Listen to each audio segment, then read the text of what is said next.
channel. Ako po ay may papakita sa inyo dahil ang aking mister nagbigay ng bagong TV. Ito naman ay nasa 32 inches na LED Smart TV na po.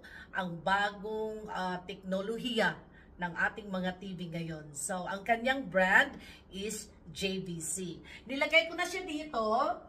Hindi na ako nag-unboxing kasi wala akong time mag-open. Nandito si Marcos, kung ano-ano lang.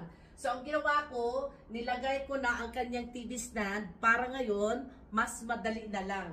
So, ang gagawin na lang natin, tingnan natin, tapos mamaya darating ang aking asawa at i-turn on ang kanyang Wi-Fi. So, this is Wi-Fi TV na rin.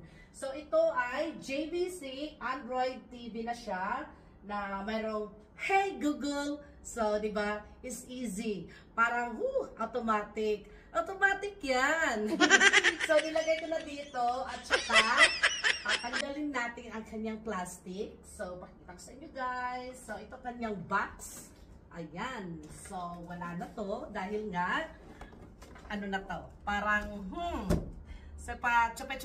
So, ito, bubuksan natin guys ang kanyang plastic. Ayan.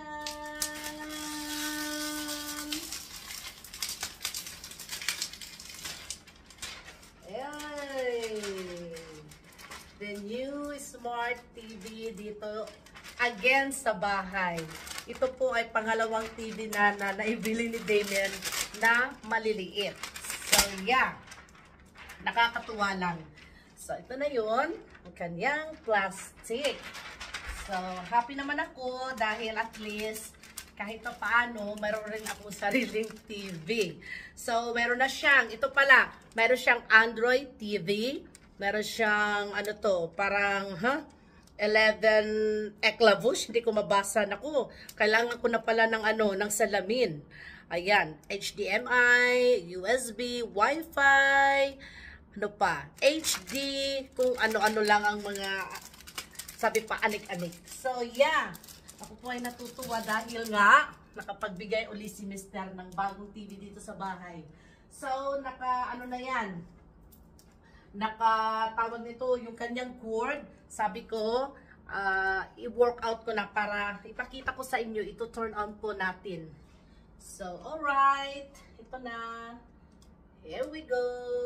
Sana umandar. Oh, diba? Maliit lamang, nakakatuwa. At least may sarili na ako ditong TV.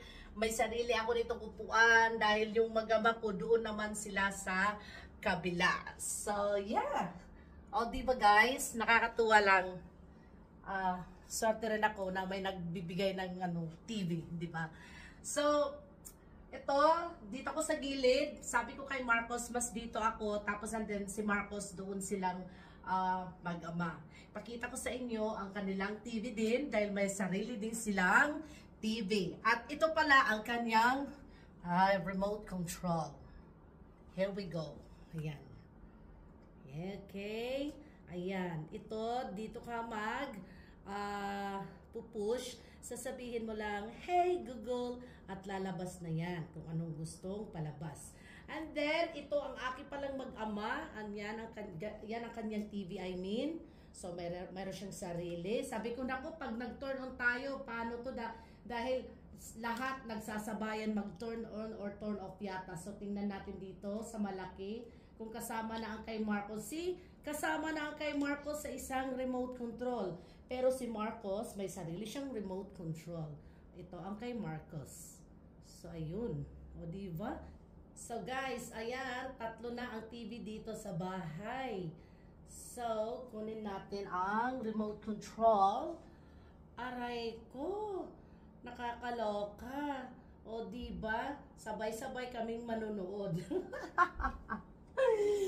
Ganito kasi yan, guys. Si Damien maglalaro ng kanyang Xbox.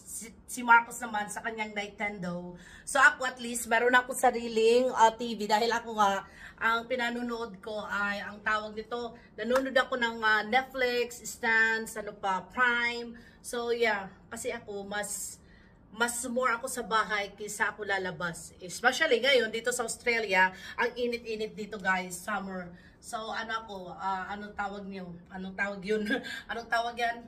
Mas masaya ako dito ako sa bahay. Basta matapos ko na maglinis lahat, napakain ko sila, and that's the time na manunood ako ng aking mga palabas dito sa TV. So yun lamang ang aming space dito sa bahay. Ito, so yan. Dito yung ano ni Marcos. Dito yung space ni Marcos din. Doon siya sa last na upuan, si Daddy. And then, dito yung aking space naman. Ayan, dyan. Yan ang aking space. Kasi, ano yan, tawag nito, malaking couch, pahaba. So, yun lang ang aming space dito sa bahay. O, diba? Tatlong TV. Naku, nakakaloka, sabi ko. Ano ba yan? Ngayon, wala pa akong TV stand. Yan muna ang aking TV stand dahil gusto ko sana iparehas kay Marcos yung parang tuloy.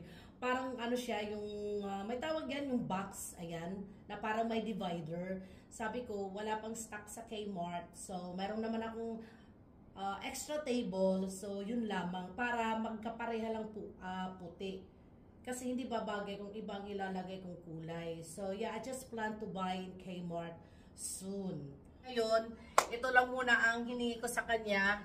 Hindi ko in-expect na tawag nito magbibigay siya. Akala ko mga 2 years pa. So sabi niya ang TV daw nakapag ano daw siya, ibig sabihin nakapag clearance sa pagbili niya. So, yeah, sabi ko, talagang ako'y masaya na nagbigay siya sa akin ng TV. So, yun lamang guys ang aking vlog. Sana nagustuhan ninyo ang aking vlog. So, yun lamang. Thank you for watching. Bye for now. Bye!